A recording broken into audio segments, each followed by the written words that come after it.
Hello guys, good afternoon once again. Nandito naman tayo sa ating uh, dito tayo sa lugar ng mga mortal. Medyo kakaiba naman tayo dahil tayo lahi tayo ng mga immortal. Kaya medyo minsan alinlangan, medyo nag-alinlangan tayo sa kapasidad ng mga mortal dahil sila ay mabababa at mahihinang mga klaseng nila lang. So, pinagtatawanan lang natin sila guys. Okay.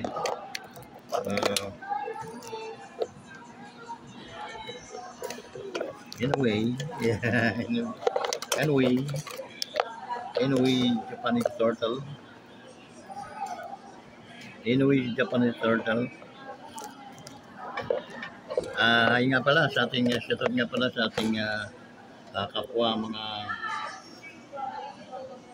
natin mga immortal. John Ray Casimero, ating nag-iisang kwadwalas ng Pilipinas. May angas ng Pinas ika nga. Okay. Shoutout sa inyo, idol. Okay, at saka ang mga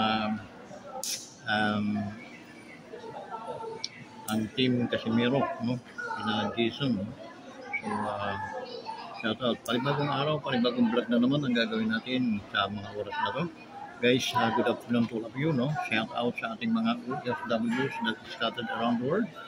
And then, ating silang shout out natin sila. So, saan man silang kuhardi sa mundong babo. So, shout out sa inyo lahat guys from the deepest of my heart. So, shout out sa inyo. Today is Saturday and then tomorrow, no? Day off na naman ng ating mga OFWs, sa ating mga bida-bida dito sa ating YouTube channel, no? Ingat kayo sa inyong pupunta sa mga plaza, sa mga pagminggil ninyo sa ating mga kapwa mga Pilipino. Ingat po kayo palagi, no? I hope na God protection will always be upon you, okay? So guys, shout out din sa ating mga wonders dito lang sa ating lugar, no? Sa lugar ng Pagsangan o Santa Cruz, lugar ng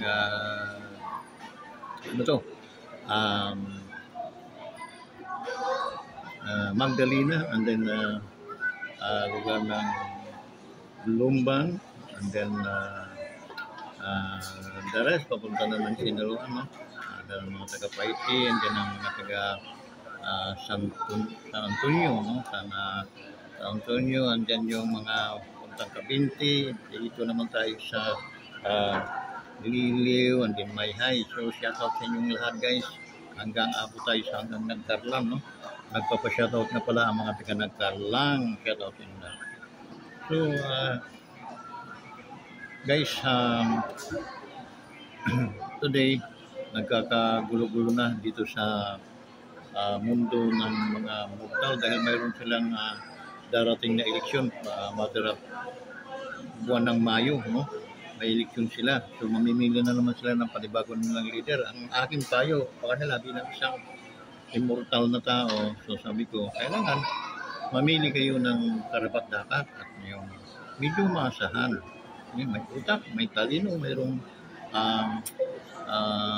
basbas galing sa Diyos. Ang isang presidente ay isang journey. Okay? So, hindi basta-basta, no? It is a gift. Okay? Ay kayo mapunta sa mapili bilang isang, hindi pala president. 2028 pa ang president. Ngayon mga lokal, mga senador and then congressman, no? Yun, pipiliin. So, pumili kayo ng mga congressman na karapat-dapat, no? O yung mga congressman na mga patay-gutom, pang sip-sipin lamang, o may mga lahing linta na sumisip-sip lamang ng kayamanan ng ating bansa. Ganon din ang mga senador natin, kailangan may taglay na talino, marunong gumawa ng batas, marunong umunawa ng batas, at marunong sumunod ng batas. Yun dapat ang tatlong kategorya na ating susundin upang tayo makapili ng tama, okay, na mga senador. Okay? So, 12 yung pipili natin ang mga senador na yan. So, kailangan dalhin natin yung talino sa pagpipili. Okay? Yung mamimili lang naman tayo kung yung mga team suka o itim sinusuka. Yung team sinusuka, yung mga alipuris ni Marcos. Pero yung team suka, yun naman kay Pangulong Duterte. So, kailangan na pagkakataon na upang i-shoot natin ulit sa balde katulad ng ginawa natin nung 8 diretso sa Unodoro. Ngayon gawin naman natin yung team na kasuka, team sinusuka, ilagay natin sa kalye, sa kanal, sa Imburnal. Sana landslide, no guys, at isama natin dyan si Colonel Busita, guys. Colonel Busita, huwag niyong kalilimutan sa Senado. Okay? Kalimutan ninyo ang lahat, huwag lang, Colonel Busita. Kasama po ninyo doon sa siyam na kandidato ng ating Pangulong Duterte. Okay? Hindi siya kasama doon, pero isama natin. Okay? Natural sila, Marcolita, Senador Marcolita, Senador Patu de la Rosa, Senador Bongo, Senador si Attorney B, no? Saka si Attorney yung attorney na nagsumika ng bundok. Okay? Huwag nating kalilimutan sila. Sino ba yung mga hindi ko nabanggit? Ano? Hanapin na lang po natin yung inendorso ng ating Pangulong Duterte. Yun po ang ating sundin. Yun ang ating tulungan, no? Upang sila ay maihalal, mailagay sa Senado. Okay? At yak, maganda ang kahinat na ng ating bansa. Okay? Kaysa ikukumpara naman natin sa team sinusuka, Pacquiao. Bakit yung pangita yung bangis ng pagiging isang traidor gan? Bakit? 3 years ago lang, minumura-mura na niya si Marcos dahil magnanakaw daw. Ngayon, di ba, nakakahiya. Wala nang kahihiyan ng mga taong ganyan. That's why para silang pinagkaitan ng biyaya, pinagkaitan sila ng grasya. Oo, medyo pinagpala bilang isang baksi doon. Pero otherwise, after that, you are nothing. So, lalo hindi ka marunong ano sa iyong sarili, no? Dapat mayroon kang isang salita at mayroon kang isang batayan. Okay? Shoutout nga pala kay ma'am nung bumili sa ating prutasan, no, diyan sa Arisa Market. Siya daw ay subscribe. Hindi ko naman natanong ang pangalan, but okay lang ma'am. The Spirit of Wonders Motovlog TV is very powerful. That's the reason why even hindi ko po hiningi ang inyong pangalan. Alam ko naman, naniniwala po ako na kayo po ay subscriber at nakikinig at nanonood po kayo ng ating mga video. Maraming salamat po ma'am, from the very depths of my heart. Thank you so much ma'am, no? Sana shout out sa iyo at saka inyong pamilya. Okay? Ma'am, salamat sa suporta mo sa ating YouTube channel. So ano pa? Okay? So ano ba ang pipinturahan natin ngayon guys? Ayun nga, no? Puro na lang tayo dakdak, kyaw-kyaw, no? Pero hindi natin binabalanse yung mga nangyayari ngayon guys. Okay? So beware din ma'am, beware din po kayo guys sa mga vlogger, na mga parot. May mga parot no, mouth, no? Kasi sila po yung mga dahilan kung bakit nagkagulo-gulo tayo, no? Wala silang tigil, tabas sa paninira, both side, no? Nisira. Alam niyo kung pag-aaralan lang niyo yung nanguna si Marlica, no? Yung si Marluka-Luka kung tawagin ko. Guys, sa totoo lang kung bakit wala talagang kabilib-bilib niya. Malahat ng vlog niyan guys, puro paninira. Now, minsan kung matalino ka, ma-absorb mo sa mind mo na, tika muna, ano ba ang datos o ano ba ang ano nitong sabi nating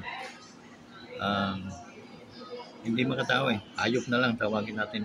Itong hayop na itong manira. No? Kasi during the time na first month, second month pa lang ata ng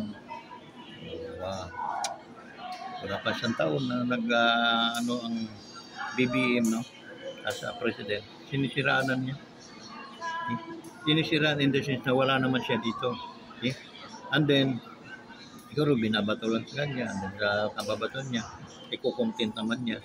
Ito naman mga dito sa Pilipinas, binabatuhan naman niya ng ganyan, kinatouch din, kinukontent din. Parang sindikato sila. No? Sana nagkakamali ako. Okay? Sana mali ako. Dahil pag ako'y nagkamali, siguro ito yung una-una kong pagkakamali. Okay? Pero talagang pag-aaralan nyo, kung mayroon kayong gift o talent na binigyan Diyos sa inyo para i-catch nung ano ninyo mga taong ito para magdududa ka na ito yung mga sindikato. Ang trabaho lang nila ay siraan, kunwari kumakampi sila sa former president kay Inday Sara. Hindi siya sisiraan nila yung Pangulo ng Pilipinas, no? Si Marcos. Pero hindi po yun mabitamina. Okay? Dahil doon po nagsimula yung mga hatred because nitong mga tatlo lang ang nakikita ko diyan mga vlogger na parang isang ano, yung isa ay nakakasuka ang boses, yung isa naman ay parang maskarado ang mukha, may isa naman yung babaeng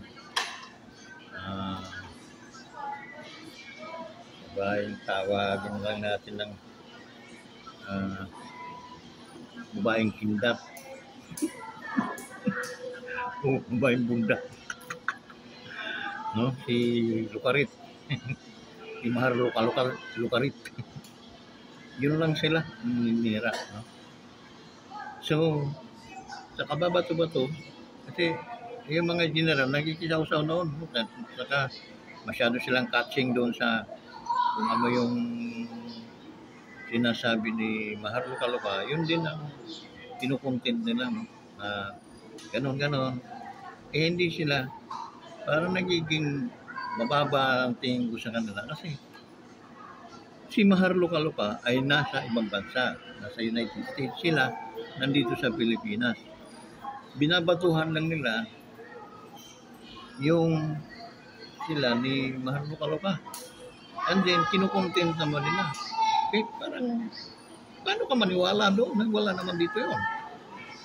Na sabi ko, mas maniniwala ko kung kayo ang magkukontent at si Mahal Luca na lang din ang magkatahi-tahi. Kaysa dyan, kahit grade 1 tao, hindi maniniwala eh. Pero gusto ko mga general, mga matataasan rank na mga tao, naniniwala. Minsan may mga abogado pa nga eh. Hindi nila na inisip na, okay ka muna, tama nga ito si Kawanderers no? Matalas yung utak pala nito ni Kawanderers, suportahan natin. Bakit ko nasabing matalas? Kasi nga, inaano ko yun. Mga linalagari ko mabuti. Yung utak nung Mahar Luca, paano siya nakaka-engage, nakakuha ng mga content o balita galing sa palasyo. Ano siya, mapera? Or through langaw, pinadala sa kanya. Tapos si langaw doon, and then lumilipad ng langaw papunta sa Amerika. At doon, dala-dala na yung recorder. Parang for me, hindi mo ko mapa-believe doon kahit anong mangyari. So, ngayon pag nakikita ko ngayon na nagyayadaw-daw, hindi ako interesado sa animal na yun. Kasi nga, mahirap yung ginagawa na ganun. Hindi naman siya Hindi naman siya liable na klaseng tao, no? Na pag-aanuhan natin siya, yung maniniwala tayo sa kanya. Hindi naman. So, yung guys, kaya ang nangyayari sa kakakuting-kuting, mga sahas, no? Doon pala makita mo na bastos, walang modo, animal na yan dahil presidente yun ng mga Pilipino. Kahit anong saman yan, presidente yan.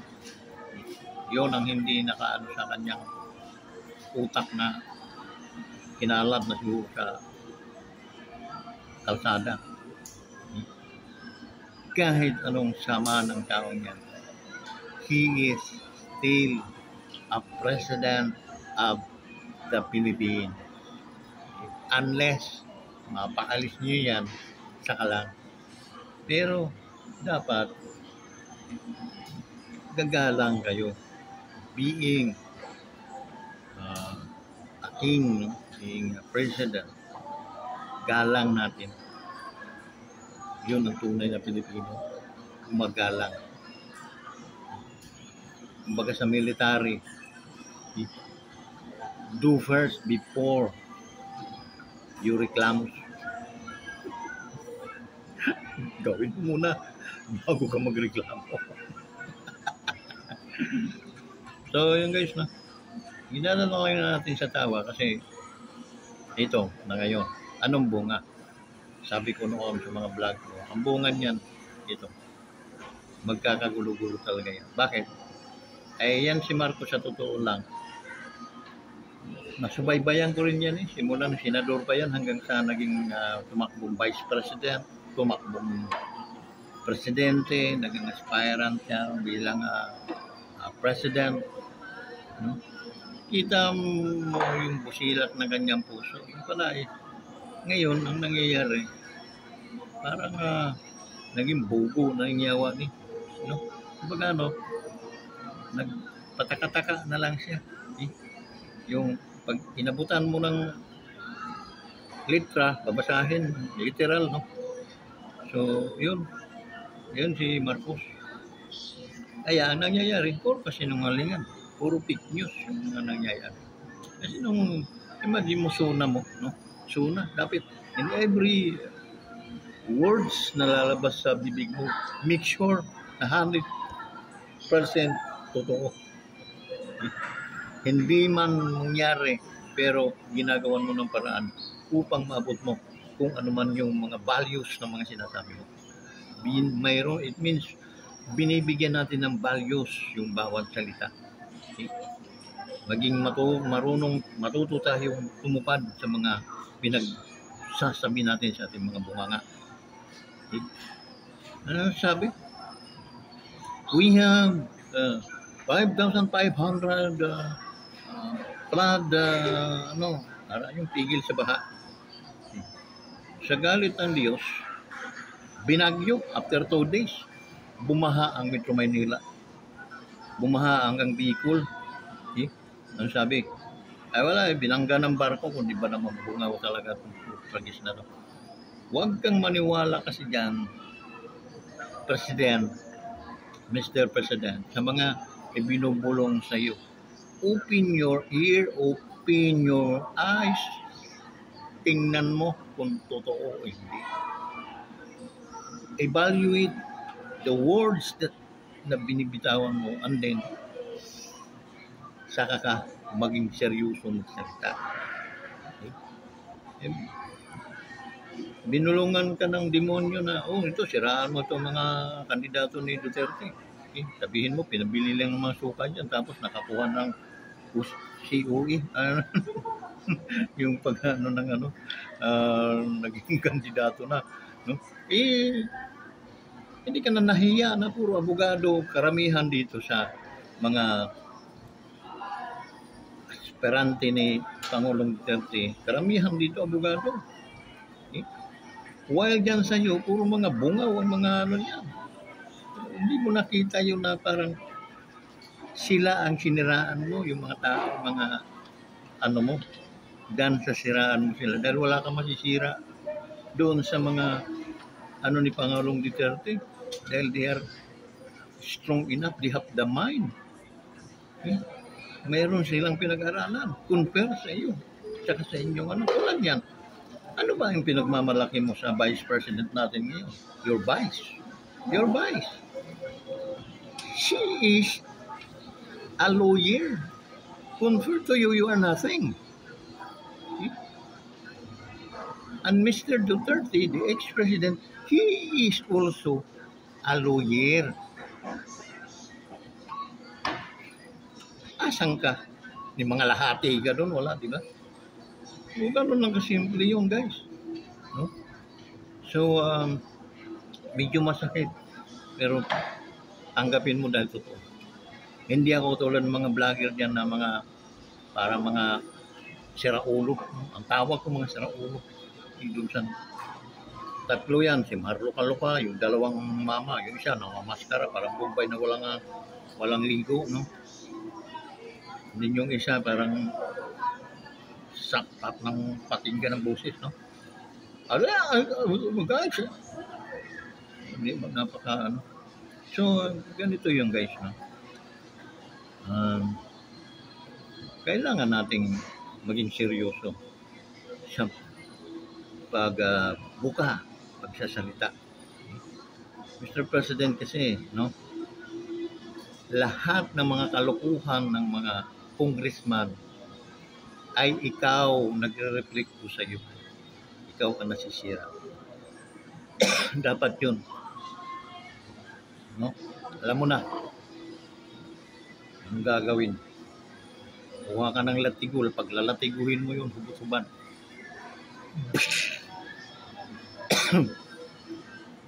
Ganun. Hindi naman na sila mamatay. Pero maglantay lang. Latay-latay. Ganun mga ano na. Naman yun yung bunala ni mo sa ikog ng pagi. So, ganun, Mr. President. Para wala nang bulong-bulong sa yung mga demonyo. Eh? Lahat ng demonyo yan, katayin mo na. Demonyo yung sinasabi ko, ha? Pinakakatay ko sa iyo. Para wala nang bubulong-bulong. Eh? Alam mong tinarantado ka ng pinsan mo, si Romantis. Eh? Wala namang naibulong sa iyo maganda yan. Puro mga pamumuraot lang ang nalalaman niya. Ano nagawa niyan sa Pilipinas, mga Romantis? Wala. Bin sa Tacloban, sinusuka ang mga yun.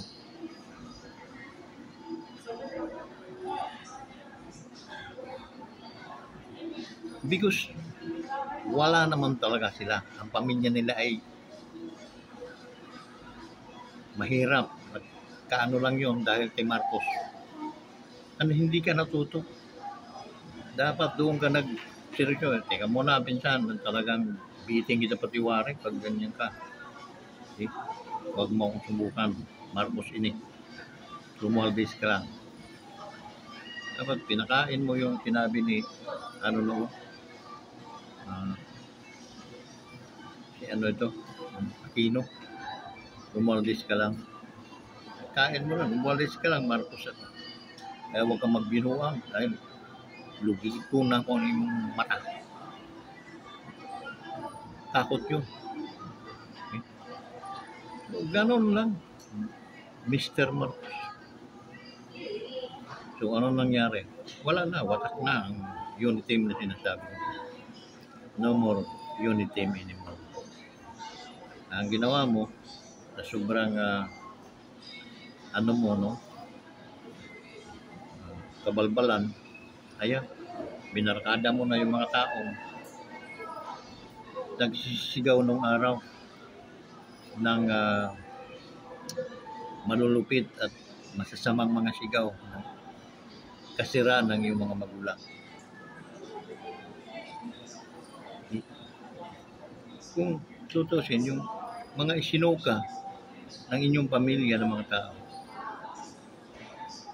mga isinuka, kinakain din ninyo. At wala niyan si Pacquiao.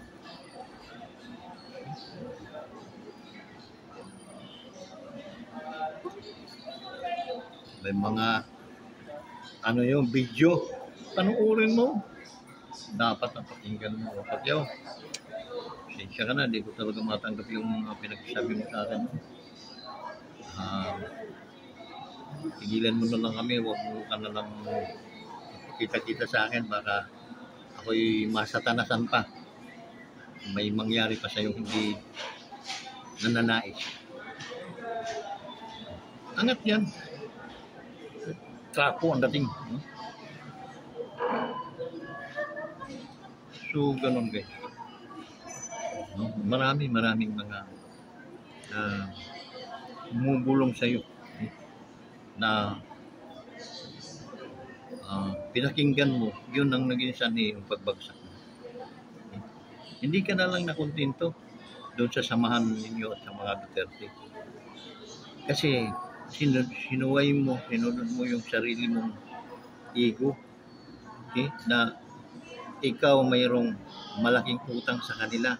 Walang utang na loob ang mga Duterte sa inyo. Ikaw, Marcos, ang mayroong utang na loob sa mga Duterte. Tandaan ninyo yan. Okay? Alam ng mga taong yan, alam ng taong bayan na kayo ay mayroong utang na loob sa mga Marcos. Ang mga Duterte ay wala po silang pagkakautang sa inyo.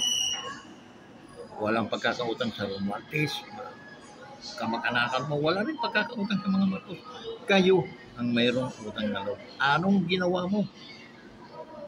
Sarap magmura. Napakasarap magmura. Kung pwede nga lang mananampiga sa inis.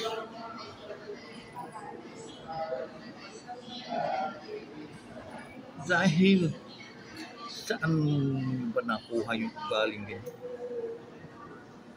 Pinalibing na ang magulang sa libingan ng mga bayani. Nakuha mo pang tarantaduhin yung dating Pangulo. Dapat ginawa mo na lang siyang advisor. Naging maganda pa ang destiny mo bilang isang presidente ng bansang Pilipinas. Kahangaan ka pa sa buong mundo. Than what you did today, wala akong hahanga sa iyo. Bagkus puro sumpa ang aabutin mo. Puro sumpa. Wala ka nang maaabot na biyaya. Wala ka nang wala nang aasahan ng mga sambayan o Filipino people na may drive mo ng maayos ang bansang Pilipinas. Wala na po kaming tiwala. Ikaw po naman ang gumawa ng paraan upang ikaw ay kamuhian. Okay? Upang kami ay mamuhi sa iyo. Ikaw ang gumawa ng kabalbalan sa buhay mo. Okay? Imaginin mo sa Panginoon, i-review mo yung sarili mo. Sa loob ng 3 taon mong panunungkulan bilang presidente, nakakahiya ka. Nakakahiya. Pasensya na kung ganun po ang aming intonasyon, ang aming pananalita. Dahil ikaw po ang nagkubad sa sarili mo pagkatao. Kaya mga kababayan, maraming salamat po na kayo ay mayroong maganda pang mga kaisipan at alam ninyo ang tama at mali. Sa buong mundo ng mga nagraraling mga OFWs natin, mga balikbayan, mga taong mga nagpunta sa ibang bansa na nagrarally against this government, please give a prayer to our nation na sana mamutawi pa rin ang kapayapaan, ang pag-ibig ng Diyos dito sa ating mundo, dito sa ating bansa. Okay? Pray for the Philippines.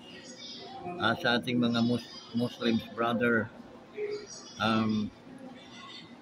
maraming salamat po sa inyong tunay na pagtangkilik sa tama at mali.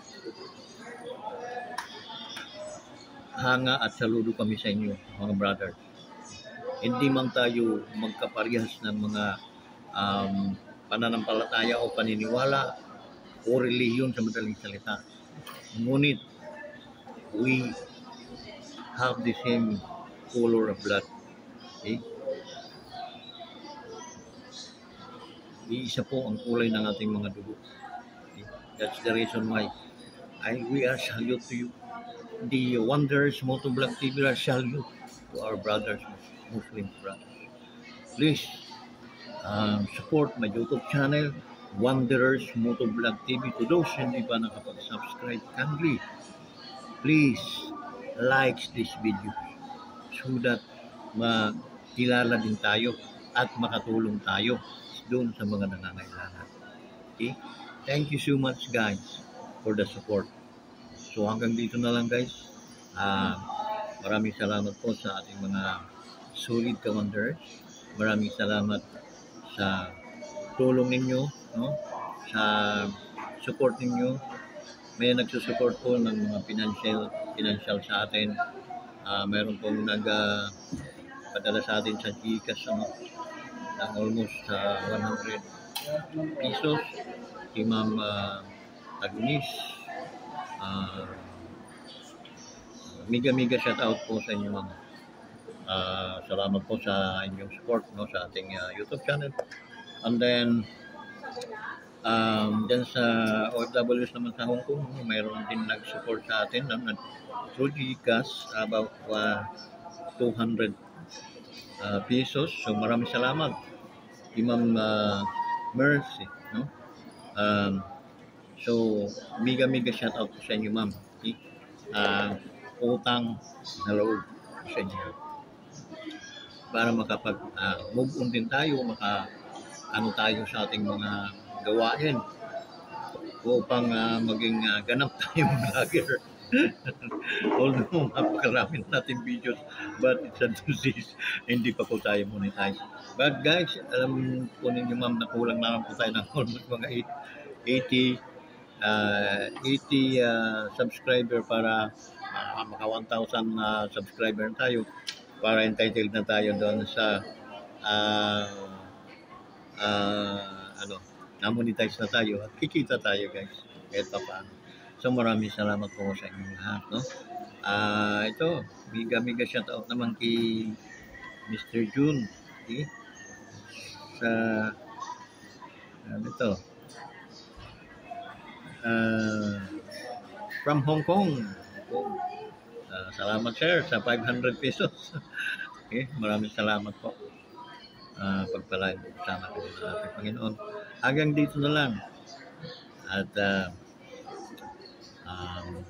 ang Diyos ay hindi natutulog. Siya ay patuloy na nagmamanman sa bawat mga tunay na Pilipino.